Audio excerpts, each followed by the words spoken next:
ma'am card reading की video में येंगमिनरसेको card reading से आई group अहुम थोकना खाइदोकेको अइना पाइरिबा crystals ngai se harasne ko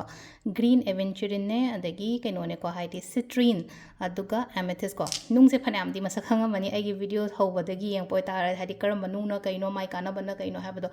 everything ai loina ma hai tar ko haidi kaino loina ma share tawoni ko haidi green gi kana banna kaino haidi green se ngasai gi pesha gi oina su phai aduga concentration gumba tawbo khoppa leina ko angang gi kai gi akone student gi customize ka same gi se mang da sana ina green gi dum happy na ko like su taw matam da concentrate gumba tawna ba khona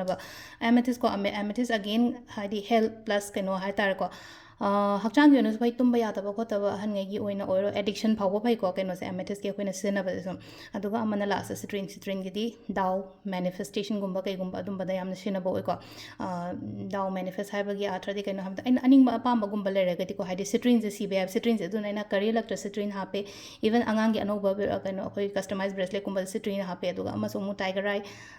citrine pyrite black tourmaline adu ma ina handak amasu semina ko dum aina sum citrine se yaring sizna bane ba hadi machu budi katang yellowish oi ko ta jo kana ba to khanga ga de koina hadi thaja ba tu lere ko hadi citrine si matam da katang daw yani ko ni ha ba ge du gi belief ama ga mai toro ga use to bi ko adu si lere ko hadi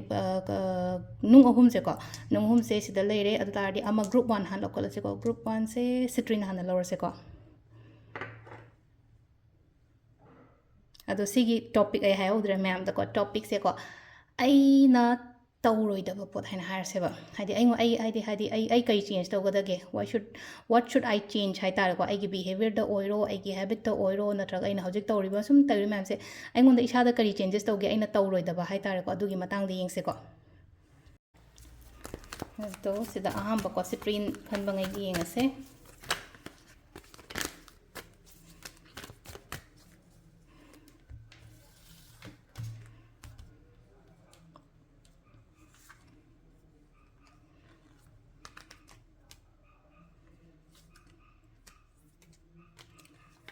aina Towroidaba pot haibane ko sida haise ko hajik se kemta change tawgono ko thaba inkhang taw matam da leino kitang khara tawriba thabak to kemta hongano haibagi dumaina ma lai ko hongano haibagi dumain lai satisfy oide na khala se ko shu kai de ba kitang ngai ko kitang khara hojik ma hai tare ko ai hongage natraga haidi ai change tawrage natraga ai chatlage thadu oge kaina khalam ba su ko ado sida khallaga leiriba pot se harasne ko sida kitang khara matam katang ngai bi ko at least 5 months ni khangde natraga handaki chahi ni khangde adumaina ko adu khara ngai biyo aduga tawba matam da leino ko haidi ahan aman tanaraga hai ahan aman tana bari ima baba hoi tana biyo natraga haidi aigi family tana biyo ko haidi nupa oiraga nupa oiren khala se nupi oire se khala aigi husband wife hai discussion tawra matung da hai tare ko opinion gumba lobo do maka haidi ithanda pangtaw jo tawgano ko ithanda pangtaw haidi guidance gumba lobo guidance lobam leitre kaina khala seba lobam leitre kaina khala di kitang aina thajaba yaba mi harsne ko thajaba ai ahan daga su leina traga senior daga su leina loina ba matam da aina tina matam da ahan gumba tina basum yawina ko moi da dum discuss tawba aina si tawge na khali si tawdori thabak sibo hai si yadra yaroidra kaina ga dumai taroga ithanda keno gumba tawbi da ba hai tar ko decision making gumba da hojiki aina di hai keno tawgano haidi aina tawri ba thabak se dum tawbi ko aduga amanong la changes kumba tawgano khot kono khara hairi ko aduga ithanda hasi haigona decision making gumba de thanda tawgano ko sisna hambagi citrine gi Towroidaba pot ki matang dani ko koini ngasi nai nari se adu duna ne do mathang se ko amethyst sing se ko do next ki amethyst ki na amethyst ki Towroidaba pot se dana kaino haiba to do yengminara se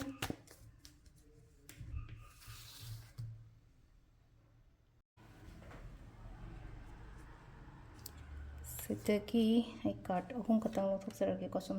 adugi matung ina guidance yengase ko thabak ama tawba matam da ko hadi jikse thabak tawba matam da kaino tawgano hadi ai ngamoidra haibagi adui wakhan khangano ko hadi loinamak tukninga pakhoninga pa phawgani ko sida hadi tukninga pa phawgani haragadi khara matang khara da khara aina pamiyo pot kumba se oiraktaba gumba da mi se kadang disappointed oiba khotba dumai yana ko disappointed ni khangde regret ni khangde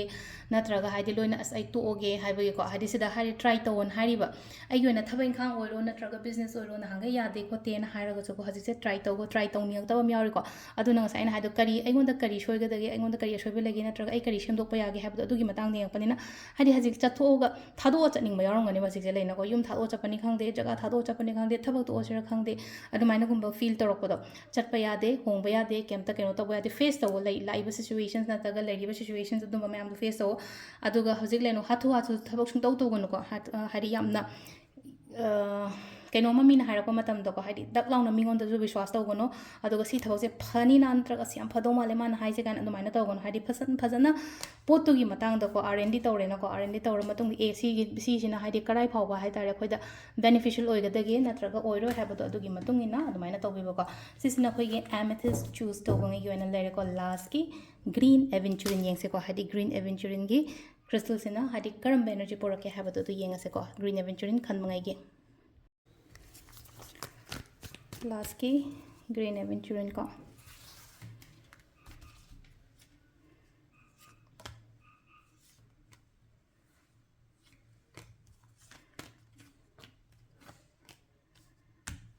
ꯁꯤ ꯂꯩꯀꯣ ꯃꯤ ꯈꯠꯅꯕ ꯌꯥꯗꯦ ꯈ꯭ꯋꯥꯏ ꯑꯍꯥꯟꯕꯗꯀꯣ ꯃꯤꯅ ꯈꯠꯅꯕ ꯍꯧꯔꯛꯄ ꯌꯥꯏ ꯀꯩꯅꯣ ꯇꯧꯔꯛꯄ ꯌꯥꯏꯀꯣ ꯅꯝꯊꯔꯛꯀꯦ ꯈꯣꯠꯊꯔꯛꯀꯦ ꯀꯥꯏꯅ ꯈꯜꯂꯛꯄ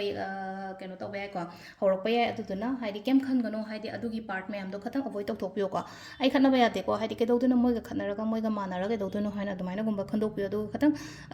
ꯑꯗꯨꯝꯕ ꯑꯦꯟꯚꯥꯏꯔꯣꯟꯃꯦꯟ ꯅꯠꯇ꯭ꯔꯒ ꯑꯗꯨꯝꯕ ꯁꯤꯆꯨꯋꯦꯁꯟꯁ ꯅꯠꯇ꯭ꯔꯒ ꯑꯗꯨꯝꯕ ꯁꯤꯅꯥꯔꯤꯑꯣ ꯎꯔꯒꯗꯤꯀꯣ ꯊꯣꯛꯂꯛꯑꯣ ꯑꯗꯨꯒꯤ ꯄꯣꯠꯇꯒꯤ ꯍꯥꯏꯗꯤ ꯆꯪꯁꯤꯟꯕꯒꯤ ꯃꯍꯨꯠꯇꯀꯣ ꯑꯗꯨꯗꯨꯃ ꯂꯩꯔꯦꯀꯣ ꯑꯗꯨꯒ ꯑꯃꯅꯀꯣ ꯍꯧꯖꯤꯛꯁꯦ ꯁꯨꯝ ꯑꯩ ꯏꯁꯥꯅ ꯐꯤꯜ ꯇꯧꯔꯝꯕ ꯌꯥꯏꯕ ꯑꯩꯅꯁꯨ ꯌꯥꯝꯅ ꯇꯧꯔꯤꯕ ꯃꯌꯥꯝꯁꯦ ꯏꯃꯨꯡꯒꯤꯗꯃꯛꯇ ꯑꯣꯏꯔꯣ ꯑꯣꯐꯤꯁꯀꯤꯗꯃꯛꯇ ꯑꯣꯏꯔꯣ ꯃꯤꯁꯤꯡꯁꯤꯅ ꯑꯩꯁꯦ ꯃꯅꯥ ꯊꯥꯅꯗꯕ ꯅꯠꯇ꯭ꯔꯒ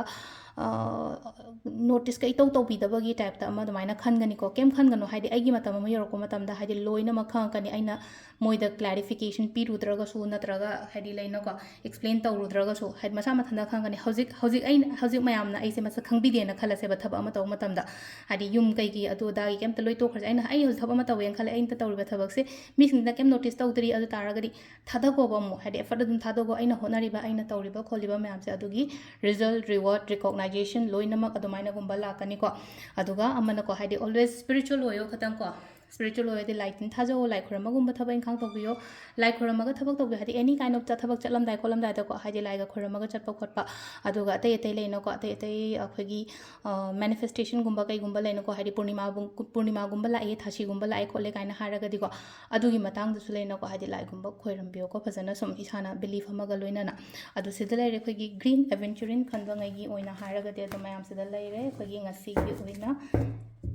ꯇꯦꯔꯣ ꯀꯥꯔꯗ ꯔꯤꯗꯤꯡ ꯀꯣ ꯑꯩꯅ ꯇꯧꯔꯣꯏꯗꯕ ꯈꯇꯪ ꯑꯩ ꯏꯁꯥꯅ ꯁꯦꯝꯗꯣꯛꯀꯗꯕ ꯑꯗꯨꯒꯤ ꯃꯇꯥꯡꯗꯅꯤꯀꯣ ꯁꯤ ꯂꯩꯁꯦꯀꯣ ꯊꯦꯡꯛ ꯌꯨ